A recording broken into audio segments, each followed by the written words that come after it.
Hello guys, അങ്ങനെ ജപ്പാനിൽ വന്നിട്ട് ആദ്യമായിട്ട് ഞാനൊരു 5:30 ആകുമ്പോഴത്തേക്കും ആസ് പെർ ജാപ്പനീസ് കൾച്ചർ അല്ലെങ്കിൽ ജപ്പാൻ ആൾക്കാർ കഴിക്കുന്ന പോലെ ഡിന്നർ കഴിക്കാൻ വേണ്ടിയിട്ട് പോവുകയാണ്. ആദ്യമായിട്ടാണ് ഞാൻ ഈ വെളിച്ചത്തിലൊക്കെ ഡിന്നർ കഴിക്കാൻ പോകുന്നത്. സോ നമുക്ക് പോകാം.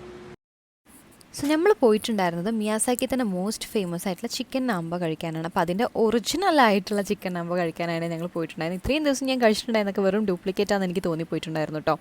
അതായത് അത്രയും ഫുൾഫില്ലിങ്ങും അത്രയും ടേസ്റ്റിയും ആയിട്ടുള്ള സാധനമായിരുന്നേ.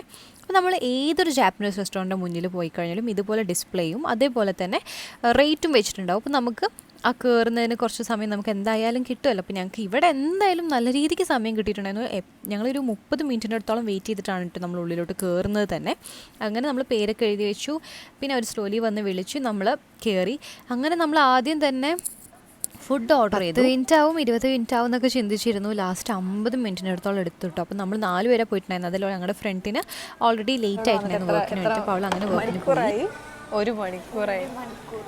ഇത് നമ്മൾ മുന്നിൽ കൂടെ അങ്ങോട്ടും ഇങ്ങോട്ടും അവർ ഫുഡ് എടുത്തിട്ട് പോകുന്നുണ്ടെങ്കിൽ ഇതുവരെ ഞങ്ങൾക്ക് ഇത് കൊടുത്തു തന്നിട്ടില്ല. So we are waiting for our food. നമുക്ക് നോക്കാം എത്ര മണിക്ക് എത്തും.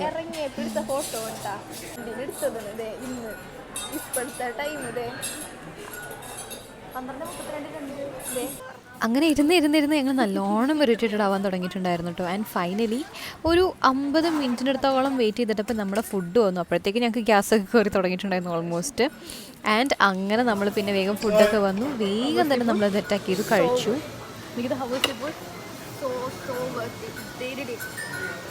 അയ്യോ, ഇനി ഫുഡ് കഴിക്കാൻ വരുമോ? ഇനി ഫുഡ് കഴിക്കാൻ വരുമോ? നല്ല ടേസ്റ്റിയാണ്. പിന്നെ നമ്മൾ മനസ്സിലാക്കിയൊരു കാര്യം, റൂമിൻ്റെ അടുത്താണെന്നുണ്ടെങ്കിലും നമ്മൾ നല്ല പേഷ്യൻസ് ഉണ്ടെങ്കിൽ മാത്രമേ ഇവിടെ പോകാൻ പാടുള്ളൂ എന്ന്. ബിക്കോസ് ഇപ്പം മനസ്സിലായി ജാപ്പനീസുകാർക്ക് എന്തുകൊണ്ട് എത്ര പേഷ്യൻസ് എന്നുള്ളത്. നല്ല രീതിക്ക് ഗ്യാസും കയറിയിട്ടില്ലെങ്കിൽ ഞങ്ങൾ നല്ല ടയേർഡായിട്ടുണ്ടായിരുന്നു.